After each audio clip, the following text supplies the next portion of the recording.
Jackie Robinson, Roberto Clemente, Willie Mays, Manny Ramirez, Barry Bonds, David Ortiz.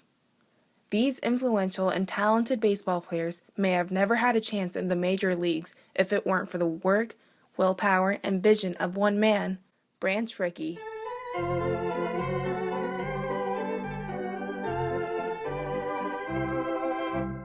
Branch Rickey was the general manager and president of the Brooklyn Dodgers. In 1947, he integrated Major League Baseball by signing Jackie Robinson, a black player from Georgia.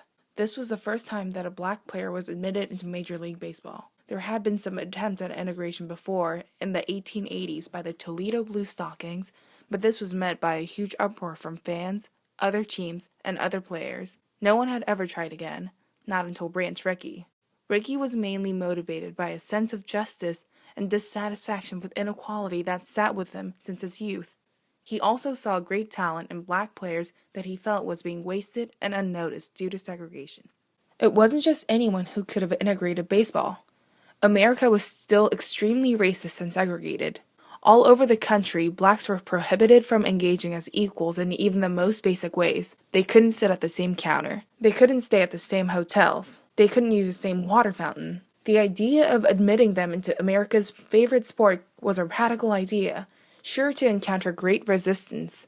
Branch Rickey had unique leadership qualities that enabled him to surpass the resistance and break the color barrier. He had an extraordinary strategic plan, sense of timing, character judgment, and management skills. In order for his integration plan to work, Rickey identified 5 problems that must be addressed. The first of these problems were the team owners. As he was only an employee at the time, it was key to have those above him in line with every step of his plan. Ownership must be in line with you, is what Rickey often stressed. The next problem was the chosen player himself, the player he needed to be talented and dedicated. Rickey spent months in foreign countries only to find the man he was looking for was in the United States all along. The next, and more difficult problem was finding the right man off the field. He had to be a great player, but he also needed someone who could tolerate angry baseball fans and media critics. He described his target, a man with exceptional intelligence and one able to control his responsibilities of himself to his race. Rickey didn't need a man who would fight back and argue. He needed someone who would bite their tongue and hold their chin high. Part 4 of Rickey's plan involved public relations. This included the players' housing, accommodations, and possible embarrassments. With much of the nation already against integration, Rickey could not risk adding any fuel to their fire. The last part, and most difficult aspect to handle, was the relations with the African American community itself. Rickey feared their over-adulation and mass attendance could lead to misunderstandings and antagonism between races. Rickey established a committee of eminent black leaders and other public servants to manage the expected crowds.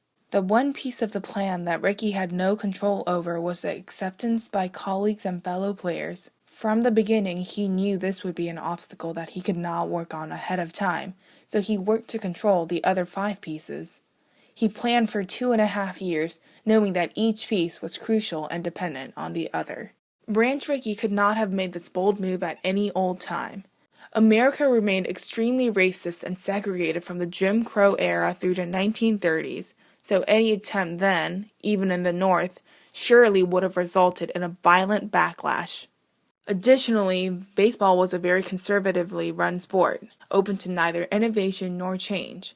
And while there was no statute excluding blacks from baseball, it was an unwritten but universally recognized rule that no club owner was prepared to break. This extremely segregated environment was very difficult to work around, so Rickey's moment had to be perfect. The biggest obstacle he faced, though, was baseball commissioner Kennesaw Landis.